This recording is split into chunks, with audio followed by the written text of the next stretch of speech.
अब ये जो रात का यानी तहज्जुद नमाज या नमाज शब पढ़ना, ये इतनी इम्पोर्टेंट है कि ये आपके सारे मामलात को हल कर देती है। ये खुसूसियत है अज़ीज़ान मोहतरम। इसे आप ही ना समझें सिर्फ उलमाओं ने नमाज तहज्जुद पढ़नी है या बूढ़े हो जाएंगे तो तहज्जुद की नमाज़ पढ़ेंगे, मजबूरी है भाई, अब तो कुछ है नहीं।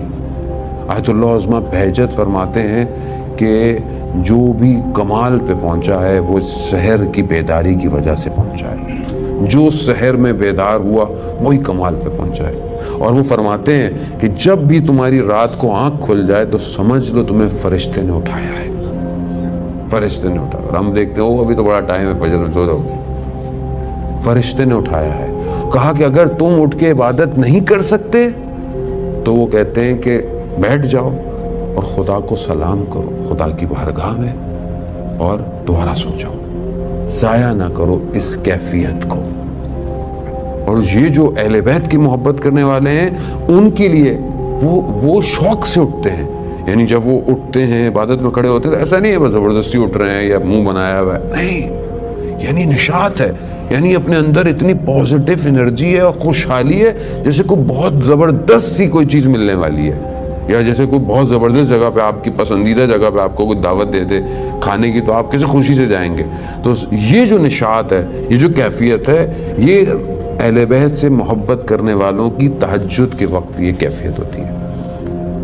आयतुल्लाह सैयद काजी तबातबाई रिज़वानुल्लाह ताला अलैह के जो आयतुल्लाह बहजत के उस्ताद थे, वो ख़ुद फरमाते हैं कि वो रात को उनका बेटा उनकी बायोग्राफी में लिखता है कि तहज्जुद के वक्त जब रात का वक्त होता था तो 1 घंटा पहले घर से निकल जाते थे। और कहा मैं एक दिन इनके पीछे गया कि ये जाते कहाँ हैं, तो देखा नजफ़ से बाहर नखलिस्तान में जाकर इबादत करते थे।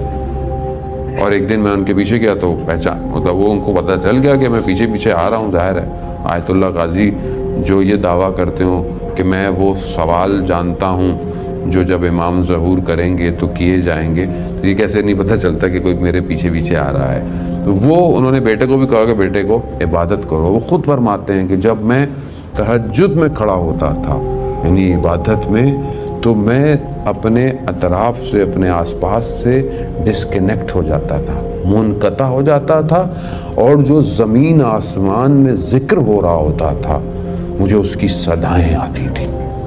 जो कुरान कह रहा है युसब्बिहु लिल्लाहि मा फ़िस समावाति व मा फ़िल अर्ज़, यानी दुनिया और ज़मीन क्या कर रही है, तस्बीह कर रही है। ये तस्बीह की आवाज़ उनको आती थी।